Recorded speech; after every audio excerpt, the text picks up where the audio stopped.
Hey,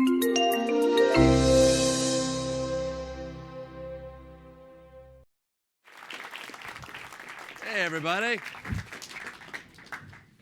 Well, hello. Hello. I think I should start with asking... You say hello back, yeah. guys. Come on. For God's sakes, let's be congenial to one another. What are these T-shirts?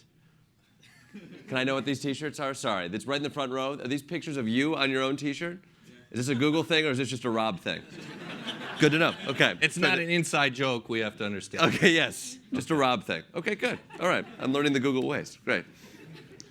So I want to start out by asking, who am I talking to? Oh. Am I talking to you, or am I talking to the character version of you? You were talking to me. The real Jordan. The real Jordan, yes. Okay. As actualized as I can be, which is not very actualized. What is the difference between that person and the character? I'd like to think the real me is a little bit smarter and self-aware.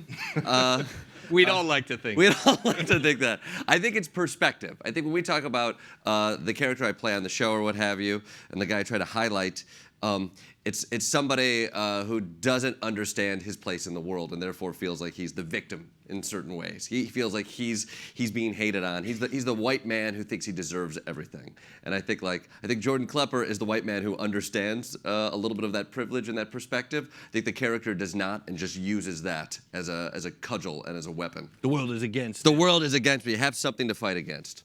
So how did you find that person? How did you develop that character? What kind of research went into it? Did you go method, like Daniel Day-Lewis? I just became a little bit dumber and angrier, just like that. I don't know what that Daniel Day-Lewis guy is even doing. I think what has actually been really fun, like I've been doing improv comedy and comedy for a long time, and so instead of necessarily stand-up, with improv and with sketch, you sort of create versions of yourself and find characters around that. And then getting to do a show like The Daily Show, what was really fun about that is you are playing this heightened version of yourself, but with flaws that allow you to like bounce around different stories. And so I think like the ability to play that version of myself on The Daily Show, he was titled Jordan Klepper, I was a correspondent there, but it's a different version of Jordan Klepper. Like that's something that kind of helped me figure out both how I could play this new show and like how I could be a character within that world. So it's kind of a political moment we're living through. You think? A little bit. Just a smidgen of interest these days. It feels like people are focused on politics nowadays, yeah. Possibly. It could be. Or we're getting there. Yes. So to have a show like this that's right in the thick of it, right in the midst of it, going right into all these issues that people are talking about with this bizarre meta twist, how did you develop that?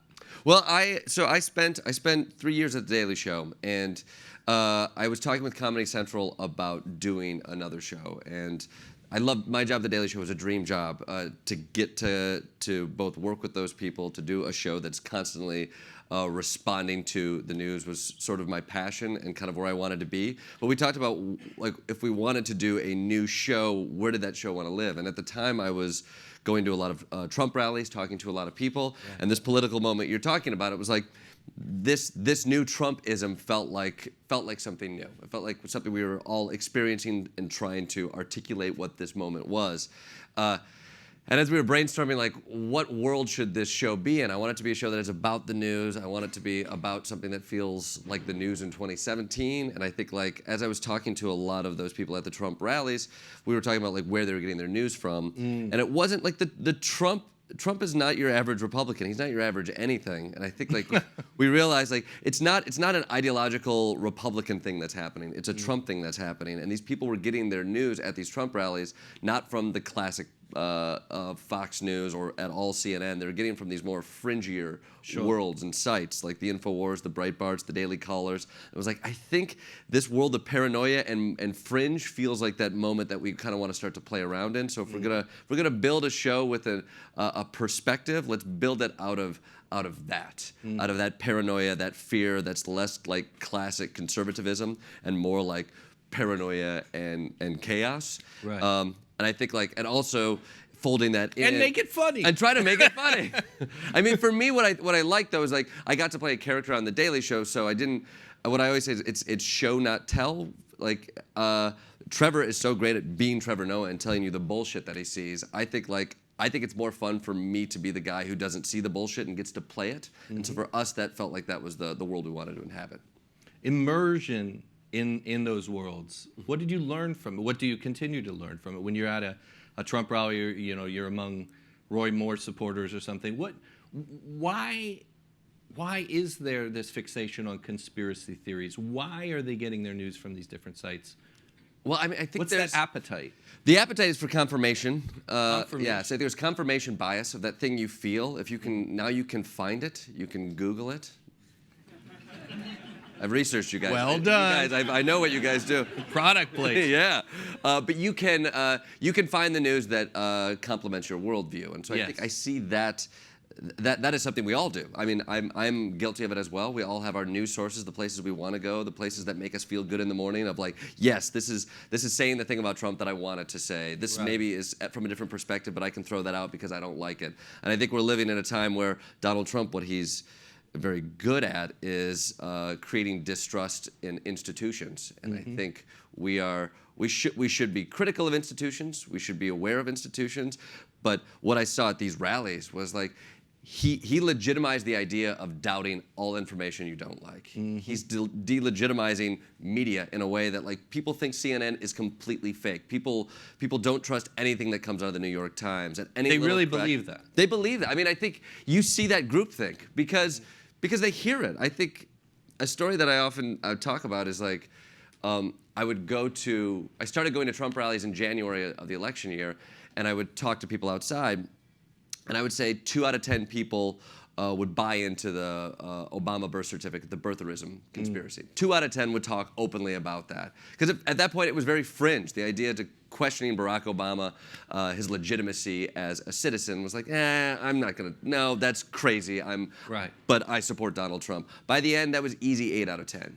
It was so open that you didn't have to feel weird about that because all those people would walk into an arena where a guy who's leading in the polls is telling them you should be doubting these things, who is yelling at the media, they're fake, they're fake, they're fake. It's all you ever hear. And you hear something 3 times and you start to believe it. And with Donald Trump, you hear something 1,000,000 times.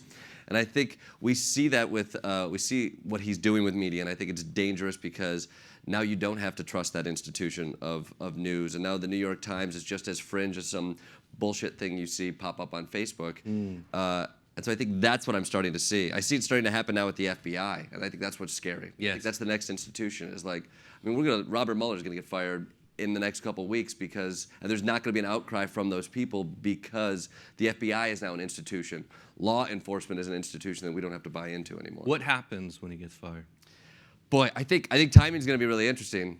I think the doomsday, or the pessimist inside of me says he gets fired, and the left is they throw their hands up in the air, is really frustrated, and there's a big groundswell to hold Trump's feet to the fire. Hopefully, there's a big. I could see a big march on Washington or something. I would hope to see that. I think that is a scary moment in our culture. I don't see a lot of the people on the right who are in power as having the backbone to stand up to that. And I think that's a really scary point for us to be. I feel like there was this pivotal moment with Merrick Garland in the Supreme Court, which people don't always refer to, but the fact that Mitch McConnell stonewalled so completely on that, something that constitutionally is simply supposed to happen. Yeah. He was the nominee, he's supposed to go through the procedure. It never occurred. That to me was a signal of all bets are off. All bets are off. The idea of bipartisanship or a line that we won't cross. And we don't talk about Merrick Garland anymore. Yeah, I know. People don't even know who I'm talking about when I mention his name. Yeah. Well, I mean, strange. Well, because it was like kind of a major thing. You can't like that was a clearly partisan move that people are like, this won't stand. Right. And now we don't remember it. He won. McConnell won. You know, by doing nothing. By doing nothing, by not letting Merrick Garland get his day in court, if you will, they got their own guy in. And that seems to me significant in terms of indicating what could happen with Robert Mueller. Yes, I think what we need is good, strong leaders to stand up against somebody who's in their party for what is good in America. I think you see some people. You see people like Jeff Flake. You see people who are willing to buck the system and go against what the president is doing, and I think we need that. And hopefully we have enough faith in American democracy that people stand up. I honestly haven't seen enough evidence of it. Yeah.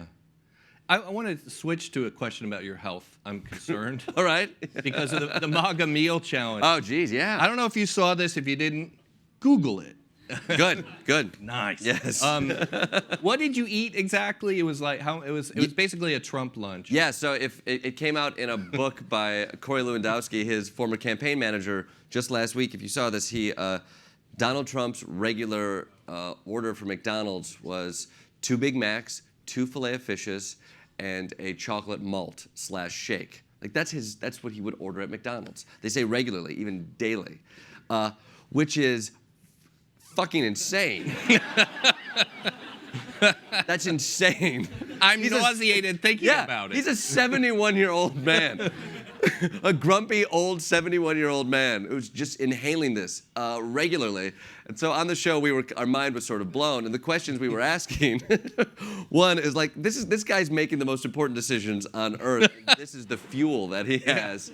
And so we were like, let's do a thing where I'm having to make decisions. I'm having to discuss what he was discussing. At that point, it was moving there was the Jerusalem decision where they were moving our embassy to Jerusalem. Just a minor thing. Just a minor thing, just dealing with the Middle East. So I decided to take the MAGA meal challenge and eat his entire order in the course of a segment. And that's a lot of food, guys. I would not recommend that. By the time you shove a Big Mac in, it's the smell of the Filet-O-Fish that gets you a little bit nauseous there. Yeah. You mentioned that it was kind of fishier than you. It was way fishier. I hadn't eaten that much McDonald's in quite some time, and I was like, I could do this. And this was so fun. We were writing the show, and just before going out, trying to figure out like, all right, I'm going to eat this meal. I'm going to try to do it and kind of host, and we'll have somebody out who's actually helping host, but like, how do I eat it? What should I eat first? Will I be able to eat all of this stuff? And we had probably like a 10-minute digression of whether it was possible for a human being to eat this. And then we took a step back and we're like, this is the regular order of the commander-in-chief right now. And we're like, I just don't know if it's humanly possible. I don't know. Did you actually finish it? I finished almost all of it. Yeah, I still had like, I think I was 3/4 of the way there. I still had 1 Filet-O-Fish. I mean it. I almost vomited 6 times because it is the smell of Filet-O-Fish shoved into your mouth. There was kind of a chartreuse hue on your face. Yeah, you get where that color's coming from with Donald Trump when you eat I watched it with my... You're like, oh, I see this. I eat that, and I don't want to get vile, but I'm like, that's what that man eats. You know he's stressed. He's nervous because everybody's coming at it. And can you imagine being just the Trump farts is like in a car with him who's eating, because that bag already has its own order, and you just have an unhealthy 71-year-old man with the weight of the world on it who is just angry, inhaling that. I'm like, that is the worst place on earth to be, right there. That's actually the most disgusting scenario. Could you just imagine being in that car? Oh. Okay. But you're okay. I wondered if you could even think after that, because I would imagine the brain fog, the food coma. I had that. I ended that segment. I did go backstage and threw up a little bit. A little bit? A little bit. Oh, well, more of it was. I was like, I wanted more to come out. And I came out and I interviewed astronaut Scott Kelly. That's the fun thing of this job. And if you watch that, my eyes are so bloodshot in that interview because I had just thrown up nearly 2,400 calories. And then sat down with an astronaut. It's a fun job. So what's space like? Tell me about space. How does that affect your body? Tell me. You grew up in Michigan. Yep. Michigan went to Trump. It did. Do you have any insight into that? Yes. Yes, I have a lot of insight. Good. Good. Let me share some. No, I grew up in Kalamazoo, Michigan. Michigan's always right on the line with that. Yeah. I did a special about the gun debate that focused a lot on Michigan, and it's partially because Michigan is very much a microcosm of America. Like Kalamazoo has got a couple universities, is a fairly liberal town. You go 10 miles outside of Kalamazoo and you are in hunting town, and all you're gonna do is you're hunting duck, you're hunting quail. It has Calvin College, which is 40 minutes outside of Kalamazoo, is a very religious little enclave as well. And you start to see like America's full of a lot of different people, a lot of things they very much care about. And I think like when I would go back and talk to people in Michigan, you see that like I think a lot of liberals focused on this Trump election as something that taking the totality of Trump. And I think there's a lot of people in Michigan and places across the country who take one issue and they hold on to that. And it could have been the Second Amendment. It could have been abortion. I think we see that in Alabama as well. Like, there's a lot of Trump voters who were one issue voters. And that issue might have just been like, I want a change. And for me, that's always been something in Michigan Michigan has had its issues. Detroit has had a really tough time, is coming back right now. Flint has had a really tough time. The automobile industry has been up and down and a little bit back up again in a way that like people are frustrated, people are underemployed. And I think like you look at election as a way to like vote for change. And at its simplest, in this last election, if you were unhappy about where you were in life and you wanted a change, the candidate who was advocating change was Donald Trump. And I think I could empathize with that understanding. I was against that decision for a lot of the reasons, but I could see that in a lot of people who were frustrated, who were down on their luck and were like, I want change. To me, Hillary Clinton is not change. Donald Trump, at least it will shake things up. Even if change is a dumpster fire. Yeah, because I mean, I think like if change is a dumpster fire, I don't care. It's different, yes. But I do think like at its basic, if you are somebody who has been down on their luck and doesn't have a lot of faith in what government can do, then the idea of like let's blow up the government is not as insane as some people might make it out to be. Again, not something I advocate, but it is something I can empathize with. When you were growing up, were there certain comedians who had an influence on you, on your sensibility? I was a huge Jim Carrey fan. But as far as sensibility, I just ripped off every line he said in Ace Ventura and Dumb and Dumber and just regurgitated in my math class. So did you really? Oh yes. Oh, I was so annoying in math class, just quoting Dumb and Dumber line after line. The teacher's just like Klepper. Just shut up. Let me go through this theorem. Monty Python, British comedy was always really exciting to me. Monty Python, like sketch comedy, The State, those were like early things that I really got into. And Whose Line Is It Anyway was something that I fell in love with watching on Comedy Central and made me go and do improv comedy in college. Did it really? It did, yeah. I would come home after school in high school and watch General Hospital with my mom, and then I would watch Whose Line Is It Anyway on Comedy Central, and I would love it. I loved Ryan Stiles, Colin Mockery, and when I went to college, I didn't know what I was going to do with my life. And at orientation, I walked onto campus, and there was an ad up to audition for the improv team, and I was like, oh, that's such a fun thing. I've been a fan of that. Let's give that a shot. And it was a blast and kind of segued into me taking a real interest in this idea of comedy and the idea of performance. You know, I recently finally caught up with The Big Sick, great film, and it reminded me of those gutting moments of a comic up on stage trying to get the crowd to laugh, and things are just. Have you had those nights? No. You know, I've always had success with comedy. just home run. You know what? That is home 1,000. But with improv, you'd be surprised. I just always just knocking them out of the park. Yeah, just from the start. Right up there, you'd be surprised. A real natural. No, I mean that is part of the quest. I think improv is full of those moments. I think from an outsider perspective, it's almost entirely those moments. From an insider, you think you're killing a lot more than you are. But I think that feeling of you can fail and you're constantly getting a response from the audience is part of what is so exciting. But it never goes away. I think you're always hoping that you are getting the response that you want. But comedians, you're always failing too. And I think again that has been something that is a really worthwhile lesson, especially doing the job I do right now, where you have to be responsive. We write a lot of jokes, we write a lot of shows, we're doing one every day. Like you can't be precious. Yeah. Because that fear will lock it up and you won't create anything. And so I think like that nugget that I take from improv is like try, be confident. If you fail, step over it and keep moving forward. I would imagine you can't get hung up on one dead joke, one failure, or you'd just be paralyzed, right? Yes, and you do. I mean, I am not without total fear and doubt. It happens, for sure. The internet also helps that, too.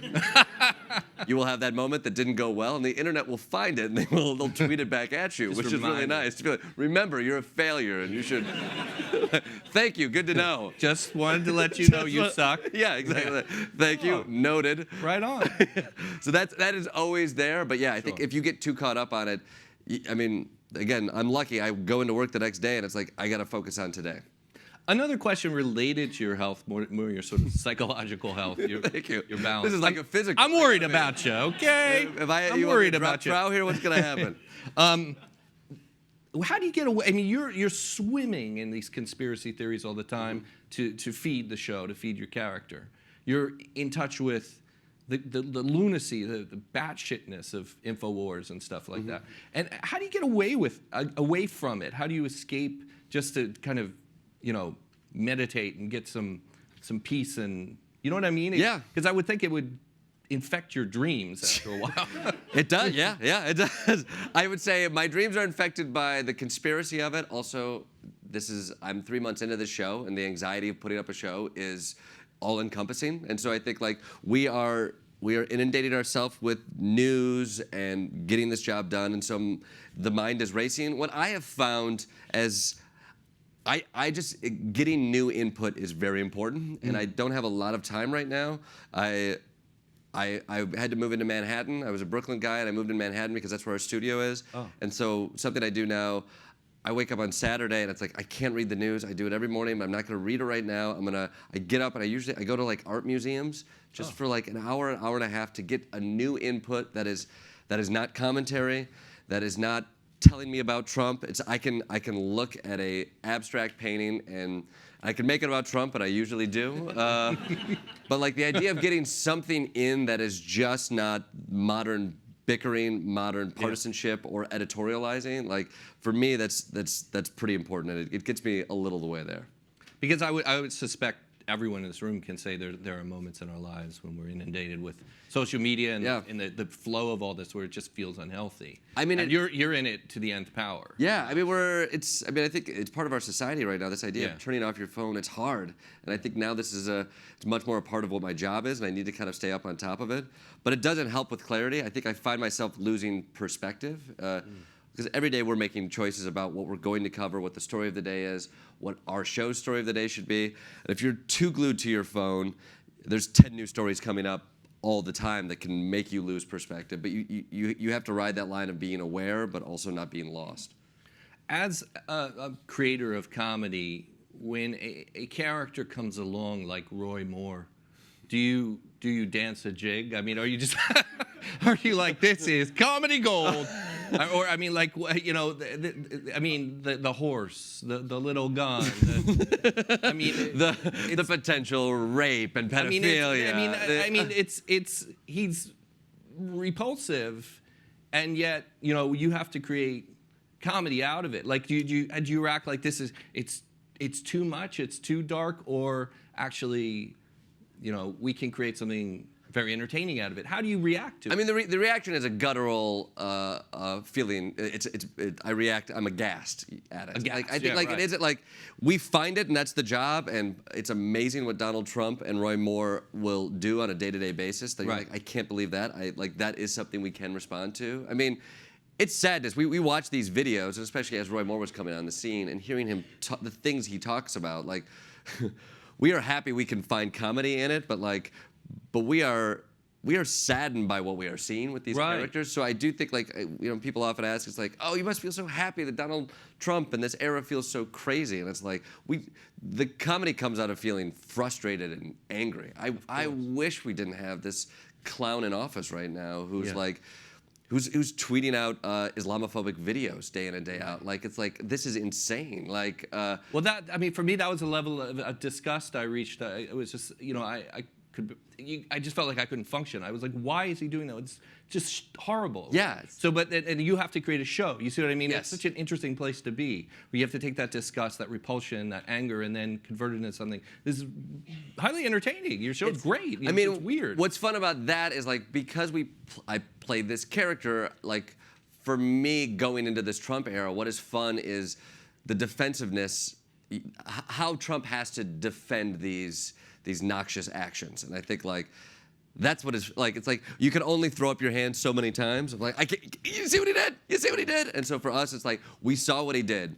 Sarah Huckabee Sanders is gonna have to defend this in an hour and a half. Right. Like Kellyanne Conway's going to have to twist this. Mitch McConnell's gonna have to like find a way in which to walk the line. And for us, it's like that's the bullshit that we can look at and be like, look at the way in which people are like bending over backwards to like support hate speech or to not offend their core constituents. It's like we get to play in that world. We get to heighten it and go crazy. And so I think like the one saving grace that I have is I get to go to work with a bunch of really smart, funny people, and we get to like throw up our hands and then be like, all right, let's talk about it. Let's find a way to like find some light in it.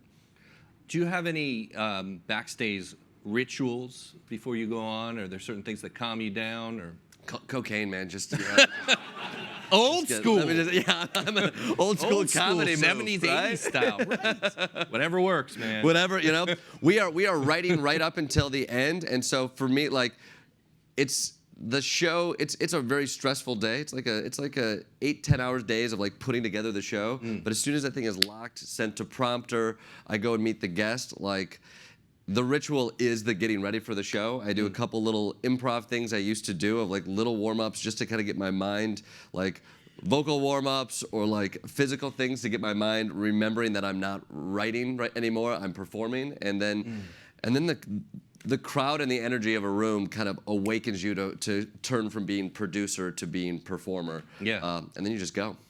Like with the MAGA meal, were you saying before that you were basically writing it 10 minutes before you were fine-tuning it? What we sort of do, it's a race each day, and we write and rewrite and throw stuff out and keep creating, and then we do a rehearsal usually around like 3:30 each day, and that runs to like 4:30, and graphics that we're changing and everything is constantly happening there. But at like 4:30, we grab it and we go into a room, a handful of us, and we just basically rewrite and go line to line and change the stuff that we like, add new stuff that's happened during the day, until about 6:30 when like we give a thumbs up and then usually it's like we get a 30-minute clock and then we walk on out and do it. So it's a sprint until the performance. It's a lot of adrenaline.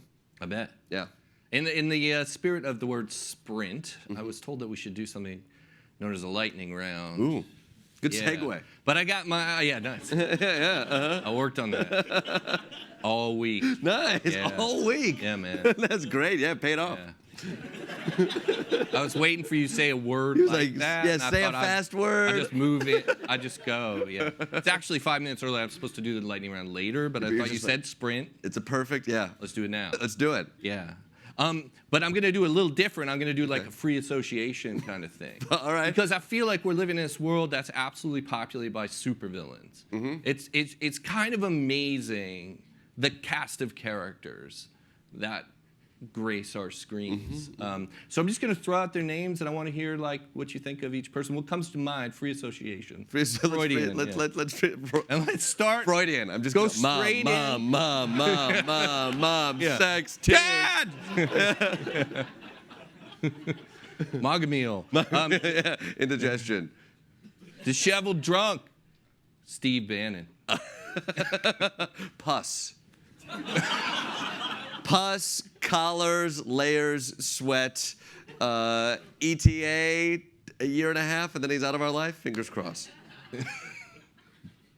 I mean, you had me at pus. Oh, you sound like my wife. I don't even know what that means. Yeah, let's move on. Joe Arpaio. Oh, disaster. Disaster. I was down there when at one of the rallies where Trump was talking about pardoning Joe Arpaio, and I think that's I think that was just a disaster, partisan disaster. Let's say that. Mike Pence. Hair, just a little helmet. He has like a perfectly coiffed helmet. What's underneath the hair? What's hatred of homosexuals? I think at least the last time I heard. I think it's a body of Christianity as a shield. That's what I think is right underneath there. Pus. Let's say pus. No, you only get pus I only get one pus. Oh, no. The rules. You can't keep Bernie Sanders. 2020. Is that a hope? That is a hope. You know what? I will say this: I was not necessarily on the Bernie train this last election, but I look back at that and I am regretful. I think there was a lack of media coverage of him. That I will say, as somebody who was watching a lot of that stuff, like that definitely affected my perspective of his chances, of how real his support was. And in what a traditional way I think I looked at the race for president. I think looking back at that was like, oh, I think there was a real opportunity there that I definitely felt like I kind of missed giving him more of a chance than I probably should have. I think it'd be really interesting if he ran again. I don't know if it'll happen. Did you think he couldn't win? I did. I think I knew a little bit about Bernie Sanders when he came on and when he was introduced to the people so early in that election cycle. You know, I think the tenor of the conversation was like, he's a socialist, a joke candidate. Oh, this everybody has never happened. Yeah, and I mean the same way everybody talked about Donald Trump in a way that was like, these are the joke candidates. It's Jeb, it's Hillary. Let's focus on that. And I think from my understanding, the elections I had been through and the people I had talked to, it was like, oh, guys, have fun with the fringe, but it's these two people. Let's focus on it. And so that's the way the media covered it. And it was always Hillary, but Trump was so enticing. It was so Hillary. It was so Trump, but it's probably Jeb. And then I think seeing that turnout, going to some of those rallies and see how excited people Bernie were, like it was shifting in my head. But I was like, I think the narrative really was like this. This is not how modern politics works. A guy like Bernie Sanders won't become president. And I think we thought that times 10 for Donald Trump. And looking back, it's like, yeah, I think there was missed perspective from the media's landscape. But I think I was a victim of that. Mm-hmm.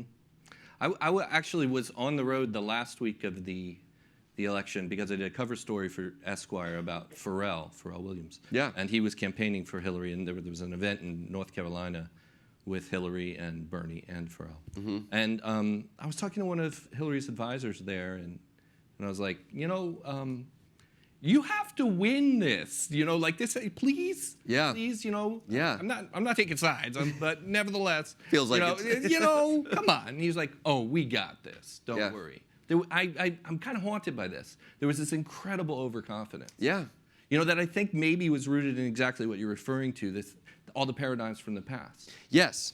Yeah. I mean, it's like, I would say that with Trump, people are like, are you so surprised with Trump? It was like, I went to rallies. I saw up close the fervor and the excitement people had for Donald Trump. But what you can't get even going to those is that 36,000 foot view. Like, I didn't have the perspective. The media kept telling me like, yeah, but this won't catch on. I was like, people are way into Trump. There's a lot of support. These rallies, it feels legitimate. But everybody's running it through these. This is how elections work. This isn't going to pay off. It's like, oh, I think things are different now. And I do think I think social media, I think Facebook feeds, the way in which we get our news, the way in which we interact with the world. It's like we're not just looking at we're not all just watching NBC telling us how this election's planning out. Like we don't know one place to look, and it's so disparate. It's hard to get that perspective. And I think going into these next few elections, we just don't know how they're going to turn out. A couple more names. Ivanka Trump. Oh, disappointment. Disappointment? Disappointment. I didn't have a huge hope for her, but I think the way in which she talks about women's rights and things of that nature, I think she holds a place where she can challenge her father. I think she has in some places with Roy Moore and what have you, but I think I'd like to see her use that platform a little bit. It feels like Donald Trump only trusts about 2 people, and I think she's one of them.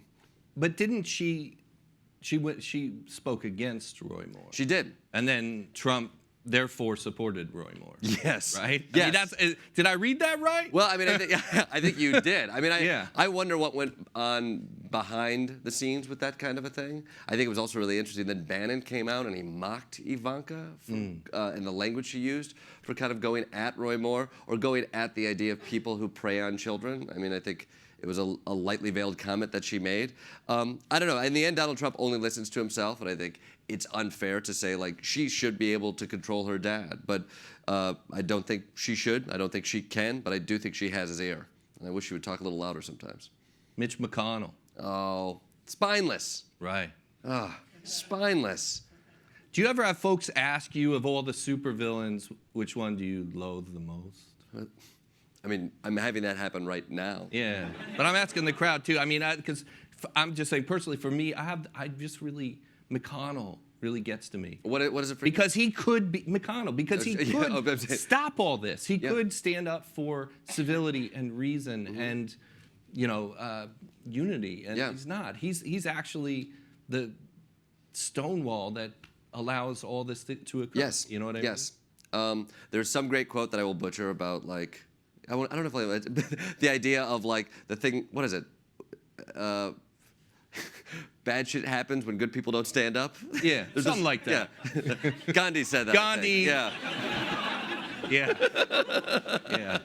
But I do. Two white guys trying to figure it out. Yeah. What was it Gandhi said? I'm sure it wasn't even Gandhi. But I do think that's, like, there are reprehensible things that Donald Trump says and does. We talk about that the video that he tweeted out, for example, and I think that there's something about him that is so infuriating, and I think it's just because he's so populist and he so needs to be loved. I don't think he is less an evil guy. I think he's a guy that just wants to be loved so much that he will go to such evil places. I think it's a pathology. Yeah, and I think what you're talking about with McConnell and a lot of these guys, it's like there is another layer right there that, like, is the layer that shakes what I believed and loved about this country. And I think it's still there, but it scares me because it's like stuff is shaking in a way that we're like, oh my God, like stuff that's happening in North Korea. Some of these things that he's saying about women, some of these things that are going on, like with this Islamophobia and stuff. It's like we're getting into dangerous territory right here. If he fires Mueller, like we are discrediting the whole, like the FBI, the branch of the justice system that's supposed to, like,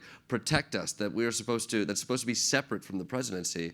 Like, the thing that will stop a crazy man who just wants to be liked and doesn't want to be made look bad is, like, other people in positions of power who can put aside partisan bullshit and stand up for, like, the betterment of this country that they claim to love so dearly that they keep a constitution in their pocket to prove to other people that they love it.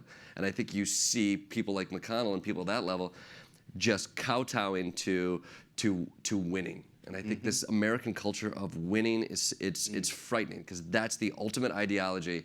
And it's like, screw you, Mitch McConnell. Like support what is right, protect this union, this thing that you promised to do, and don't protect the idea of winning in your next election or getting sponsors and money so that you can move forward. I think that's the thing to me that is so frightening right now. Yeah. Although the winning feels pretty nice. I like winning. When Doug Jones wins. Do you like that transition? That was good. How long were you just waiting? He's got to say winning. We're winning. I'll just move right into that. Yeah. Yeah, language is fun. I mean, I found there was this fizzy sense of, at least on the social medias, like excitement with Doug Jones that night, and then you wake up and you realize that they stole the internet while you weren't looking. Yeah. Yeah. So, whoops. Sorry about that. Can Google stop that? I'm kind of hoping. Yeah. No. You got some Google. Can you please net neutrality? Can we? Yeah. It is, right? Everything moves so quick with that. It's a day later. It's like, oh, this other thing we were. Yeah, you're having fun. About? We just took the internet. Yeah. It's like, oh, damn it. We felt so good that only nearly half of Alabama still voted for Roy Moore. Yeah. That's what's still crazy. Yeah, a lot of people. A lot of people still did. Okay, we're gonna do some questions from the much smarter folks, who are you. So there are microphones around. Just go on up and jump in. Hi. Oh, Rob. Hello. One of the Robs. How many Robs are there? Is that a thing? It's like if your name is Rob? Well, anyway, the questions are for Jordan. The question is, with political news shows, I kind of wonder, is the goal to create comedy from news or a political impact with comedy? And how do you balance the two of those? I mean, I think for us, like, I am a comedian. I am somebody who, like, I think when people often ask, like, oh, are you a journalist or you what have you? It's like, I think it's very clear with these shows. I'm a comedian. I didn't go to journalism school. I took improv classes. And I think, but that doesn't mean I don't take my job very seriously. And the people we hire are comedians. We hire journalists. We hire researchers. Like, the things that we put out, we hold in high regard and want to get it right. But I think it's very clear that we are editorializing on the news there. And I think the way in which we can do that is through the prism of comedy. And I think we try to stay that lane of like, let's show up in the morning. What we can do is talk about what's happening in the news that day. A bunch of smart, thoughtful people who have different points of view, but let's get to the thing that we are most frustrated about or care most about that day. And what we can do best is try to find comedy and speak to that thing. And so if we stay that line, like then hopefully we can get at the end product that we are ideally aiming for. Hey, growing up in the Midwest, I definitely know my fair share of Trump supporters. Yeah, where'd you grow up? Ohio and Michigan. You know, when you're talking about hunting towns outside of Kalamazoo, Yeah. I literally have been there many times. Yes. So I understand. I'm just wondering, based on the number of Trump supporters you've spoken to, if their minds haven't changed in the last year, do you think that they're ever going to change? Like, do you think it's actually worth even fighting that anymore, or is that just a battle that is over? I mean, I do think like. The idea of like fighting for people, you need to change your mind. I think there are 30% of people who the narrative is, this is my guy, and I'm going to fight for this guy no matter what. And I think that is 100% going to continue and would continue into the next election and what have you. I do think there are a lot of people who are Trump supporters who have their guard up but are open to having a dialogue. And I think it is for people, I think as we have that dialogue, like what we talked a little bit about earlier, like it might be less about Trump than we think. People on the left, we get so obsessed and so Trump-focused about all the little things that he does. There's like, look at this giant conspiracy board of a million things I've already seen him do. Isn't this all the proof? And you're like, again, it might be about change. It might be just about somebody who feels like a winner. And I think like sometimes engaging in that conversation might be a way in which to see if there is a middle ground. But hopefully the people on the left, hopefully Democrats can offer, and I think they will be able to offer in that next election, that idea of change. Because I think in a couple of years that's what America's going to want. Yeah. Thanks. Hey, Jordan. Hey. Sorry. Firstly, congratulations on your new show, The Opposition. Thank you. When I got to know you were leaving The Daily Show, I was kind of distraught. You were my favorite correspondent on that show. Oh, thank you. I'll let Hassan know. But so you used to do one of my favorite bits. It was called Finger the Pulse. And you used to go to Trump rallies and question the voters there and the supporters. So I wanted to know, there's been a lot of videos online about you asking them questions and them coming up with ridiculous responses. How do you deal with that? And what was your experience in the rallies? Did they know you were from The Daily Show and you were presenting the satiric angle to this? And were they angry at you? How do you deal with this? I mean, so I went to a lot of Trump rallies. I actually just went to one last week. To get a feel for how things had changed and what have you. I think we're very open about who we are there. Not a lot of people necessarily know who we are there, but we say like we want to talk to you about what's going on and what have you. And I think like I go into that as like in an improv world, like I'm yes-anding the ideas that are already there. And I think like it's like, you think this, tell me more about this, and let's hear more about this and what have you. And I think like you see a lot of people who are at those rallies who are distrustful of media, but a lot of people with The Daily Show and with the opposition, like they want their voices heard, and so they're eager to talk about that on camera. And so we try to find those people who are eager to talk about Donald Trump, about what they think about what's going on, and we start chatting. It doesn't necessarily get contentious. It's sometimes there are people around here who are so anti-media that they're following us around. They're yelling fake news, and they're right. We are fake news. You're a fake guy delivering fake news. Yeah, don't talk to them. They're fake news. Like, yeah, that guy gets it. He does get it. I will say a funny detail that we got our last rally right before the election. Like, we were getting followed by people who were claiming that we worked for Hillary and the FBI, and were Googling the initials on the back of our battery pack, which was just the initials of the rental company, because they were certain we were working for the government and trying to spy on everybody, covertly with a camera crew and mics. Yeah, so they'll get you anywhere. That's the downside. I'm undercover as a comedian. Yes, with 2 cameras and a producer. Yeah, you never saw us coming. Shh, don't tell anyone. Jordan, did you ever try to reason with them? Like, once the cameras went off, did the real Jordan come out and try to reason with them, about their thinking? Yeah, I mean, I think like I try to engage in conversation in this character, but a lot of times like I come out within it, and I think like this character that I play, I think the Jordan Klepper is in there a lot as well. I think it's a hybrid of you see this character, but hopefully you also see me underneath there. It was really frustrating over the course of the election to go to those, and by the end it was pretty raw, and there wasn't a lot of veneer between how I felt and what was going on because it was angry. I was tired of hearing how much they hated Hillary Clinton and what they wanted to do to Hillary Clinton. And I don't want to paint the brush that was everybody at those rallies, but there was just such fear and anger there that it would come out, and I'd be like, I think you're spewing hate, and you're just echoing something that's happening in there. And they're like, that's not funny. Yeah, like wait, come on, let me just talk here. But again, but the great normalizer was inside that arena, and so I can talk and argue with them about these things and about the media being biased or about Hillary Clinton having murdered these certain people and how she should be in jail and what have you, and how Obama is an American citizen.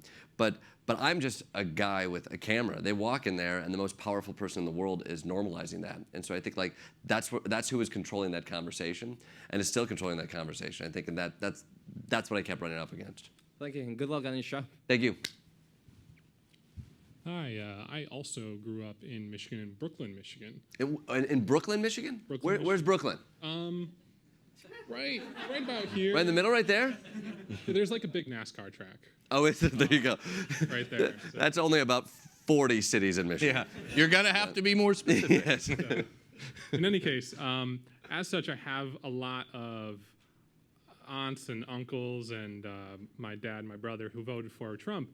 And I was curious, how do you I see them posting things on social media that's becoming increasingly detached from reality, and they start to trust institutions less and less. I was curious, how do you think it's possible for people to help others get their faith in institutions restored, or increase that, or point them to better stories without causing just insane arguments or something like that? And also, do you see your show as an evolution of the Colbert Report and the time that existed with Fox News, and now you're focusing on what's now the fringe of today? I mean, so I think in regards to interacting with family members who feel like they're getting news elsewhere, we're at a tricky place. I don't know if I have the answer or the suggestion. It's hard when we're talking about how do we change people's minds. It's not the most effective attitude to go into things of I want to make them think what I think. I think that is a prevailing attitude that everybody has right now, and that's some of the issues that we're having. And online is just a way in which we can kind of swirl that up. I do think it's old school, but sitting down, conversations with those people, talking about those things, where you're coming from and what have you, is a way to move things a little bit forward. Empathizing with where they come from can get you a step or two closer. But again, I think we are in this culture where we seek out what we want to see and hear, and I think that is difficult. So maybe get in the way of that seeking, and maybe you can get a little bit farther. As far as how we saw our show, the Colbert Report was such an incredible show, and I'm such a huge fan of it. I think what Steven showed is that you can sustain a character day in and day out and filter a show every day through a different perspective, through totally a satirical perspective and a character perspective. And so I think when we were creating the show, we were let's try to focus on what seems to be 2017. Let's look at this fringe. It's less American flag ideology, and it's more anti-everything ideology. It's more winning as an ideology. And so I think that's what we're trying to sort of build our show around. What or who has surprised you while you're making the opposition? What or who has surprised me?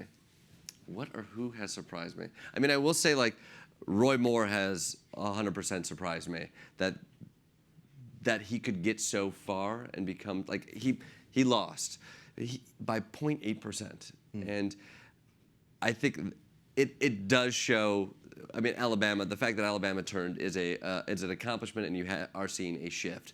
But I think he ripped away so much so much bullshit around faux Christianity in a way that I think was really interesting to see. This idea, we talk about the era 10 years ago, the Christian right, this idea we want a moral leader, we want somebody, it's about what is inside, it's not about partisanship and what have you. And you saw all that, it was all of that fell away, and like it was just about abortion, or it was just about winning. Like it was just about your team getting ahead. And I think like I was pretty shocked at how blatant that became with this Roy Moore. I mean, he literally was like, we're talking to people, and we did interviews with it. You've seen it all over the place, but like the interviews with supporters were sort of like, what do you think about the allegations? They're like, yeah, I know, potential pedophile, but you know, I just don't want a Democrat in office. Like people kept saying that. It's like, Well, and I noticed one episode of yours that they were saying the more that the mainstream media covered that,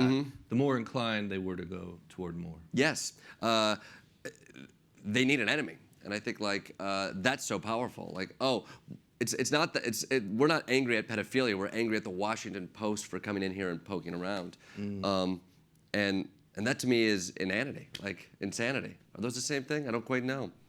Maybe What was kind the of first word? Inanity, like to Oh, be inanity, inane. yeah. To be inane is it kind of worked there, but I think I was Inane leaning in to- the membrane. Yeah. Is that a segue? Are we going to a Cypress Hill segment? You're made. Yeah, see? No, we're just going to. Okay, one more I think we got time for. Awesome. I know the opposition is young, but have there been any segments that have been just so absurd where you just like got close, or just an idea that you just cut off early that was just too crazy to put on the air? Too crazy to put on the air. What have we done that has been too crazy? I mean, like, trying to think right now. We try to let some crazy live. I think that's the freedom of it being a young show. It's like, it's a dumb idea to eat a bunch of food while talking about Jerusalem. But you're like, all right, let's give that a shot. You know, I think like, and a lot of them do have to do with like, let's like it is even production stuff. I can't remember. Like let's dunk Jordan in a giant thing of water, or like we've had some ideas of like let's do an entire show. Like I think one idea which I like and what we're pushing for weird stuff. Like I think. When this Uranium One deal went out, when it became the counter argument with Hannity and the Fringe that we shouldn't be talking about Trump investigations, we should talk about Hillary Clinton and her connection to Uranium One. Hillary. We worked on an act where it was just me saying the word Hillary for 8 straight minutes. We kind of worked through it a little bit. That's and some Andy Kaufman. It was a little bit. Oh, that's where it was like I love that idea, and I think like in the end we pulled the plug on it, and we used a portion of it where I kind of ranted in that way, partially because it was like I don't know if we've introduced our show enough where people like get what we're doing yet, but maybe partially because I was just like afraid to just fill 8 minutes with Hillary, like. But I'm hoping we can get to that place where I grow the balls enough to make that choice in the future. There's still time. There's still time. We got a sneak preview of that. I'm looking forward to that. Wait, what are you referencing? Me growing balls? Is that what you're? Yeah. Anyway, no, the Hillary. That would be amazing. I'd love to see that. That's actually sounds great. I think that story will come up again. Yeah. I think that that's all they're fixated on. It's bizarre. She's still a big enemy. Well, they'll impeach her eventually. I think they will. Thanks for being here. That's it, I believe, right? 1 hour. Guys, thank you.